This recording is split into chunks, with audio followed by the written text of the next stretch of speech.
Finding and getting a job can be a very difficult and challenging process that involves much time, dedication, and planning. If you want to increase your chances of success on a job hunt, then you will learn and understand more about job search methods as well as application techniques. Finding and applying for jobs, an article in the Bureau of Labor Statistics, provides a lot of helpful, beneficial information in guiding and assisting you to your dream job.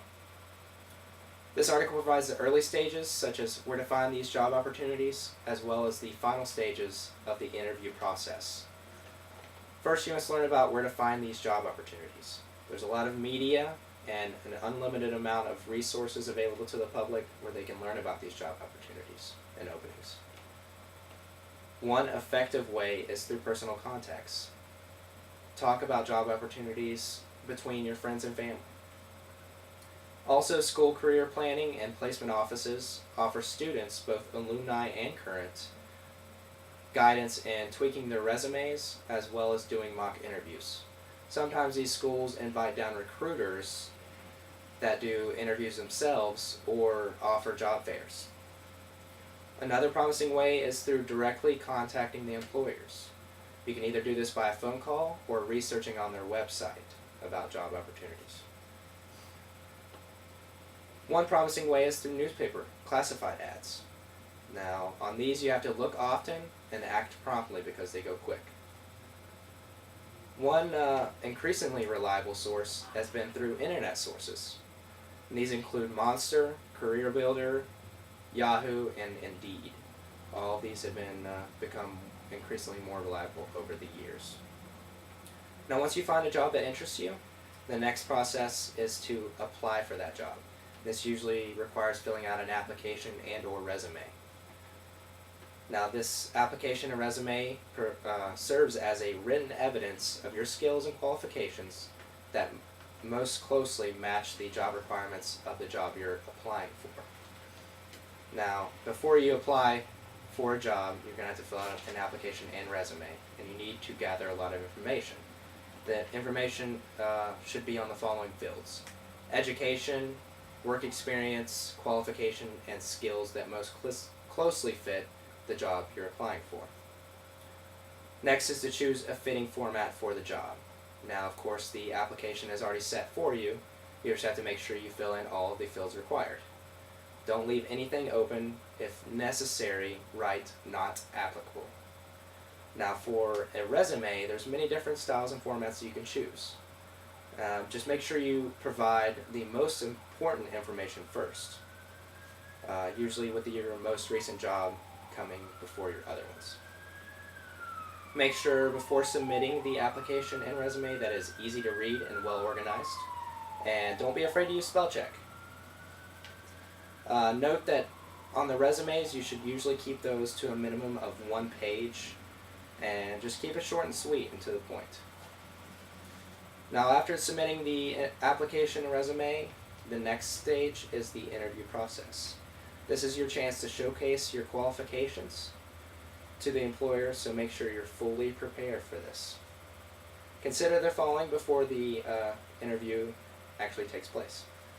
Learn about the organization. What are their goals? What are their values and benefits of working at their organization?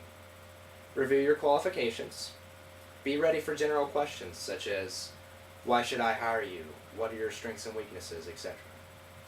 Describe your work experience shortly. And when you show up for this interview, make sure you dress for success. Dress for the job you want, and just make sure you're not chewing gum.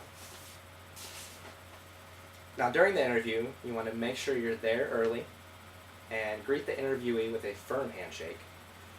Relax and answer each question concisely and precisely. Use body language suggestion that suggests interests, which means no slouching. Make sure you're setting up straight. Use proper language, which means no use of jargon or slang. And make sure you ask questions about the organization or the position you're actually getting interviewed for, which shows that you're very interested in the position, as well as you're showing enthusiasm about the position. Now, note, you should also avoid any questions based upon salary or benefits unless a job offer has actually been made. After the interview, make sure you thank the interviewee with a firm handshake and exit properly. Materials you should bring to the interview is a social security card or ID if asked. Of course, your application and resume.